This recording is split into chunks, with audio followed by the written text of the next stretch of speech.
চুয়াডাঙ্গা থেকে সরাসরি যুক্ত হচ্ছেন সহকর্মী জহির রাহান সোহাগ। জহির, জানাবেন যে তাপপ্রবাহে চুয়াডাঙ্গায় জনজীবনে কি প্রভাব দেখছেন?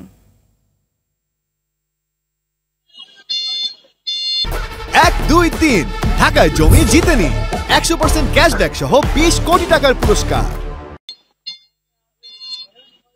মারফি গতকাল চুয়াডাঙ্গা আবহাওয়া অফিসে তাপমাত্রা রেকর্ড করেছে, তা কিন্তু এই মৌসুমের সব রেকর্ড কিন্তু ভেঙে দিয়েছে। তাপমাত্রার পারদ গিয়ে দাঁড়িয়েছে 43 ডিগ্রি সেলসিয়াসে। আমরা দেখেছি 2014 সালে কিন্তু 14 সালের 21 মে 43.2 ডিগ্রি সেলসিয়াস তাপমাত্রা রেকর্ড করা হয়েছে। এরপর কিন্তু এই 10 বছরে কিন্তু আর এই ধরনের তাপমাত্রা রেকর্ড করেনি চুয়াডাঙ্গা অফিস, এবং চুয়াডাঙ্গা বাসীও কিন্তু এই ধরনের তাপমাত্রা অনুভব করেনি।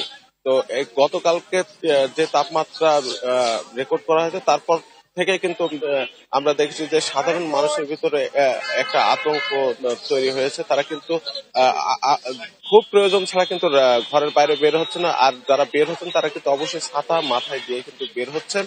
এবং আমরা দেখেছি যে কোলাহলপূর্ণ যে জায়গাগুলো যেখানে জনসমাগম থাকে সেগুলো কিন্তু একেবারে ফাঁকা হয়ে যাচ্ছে। আর ব্যাংকের যে কার্যক্রম, ব্যাংকিং যে লেনদেন, সেটাও কিন্তু অনেকাংশে কমে গেছে।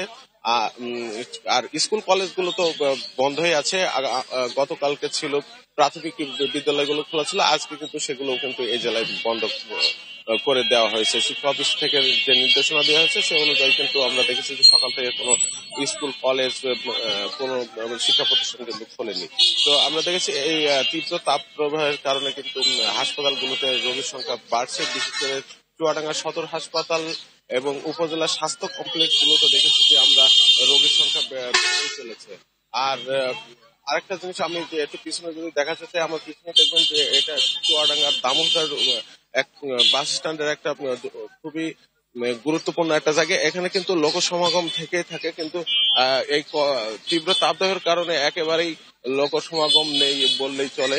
এই মুহূর্তে একেবারেই লোকজনের যে ভিড় সেটা কিন্তু আমরা দেখতে পাচ্ছি না। আর আরেকটা তথ্য জানিয়ে রাখি যে এই পরিস্থিতিতে কিন্তু বিভিন্ন স্বেচ্ছাসেবী সংগঠন এগিয়ে এসেছে। তারা কিন্তু পথচারী এবং যারা শ্রমজীবী মানুষ আছে তারা কিন্তু লেবুর শরবত এবং স্যালাইন এবং পানি বিতরণের যে কার্যক্রম তারা কিন্তু চালিয়ে যাচ্ছে।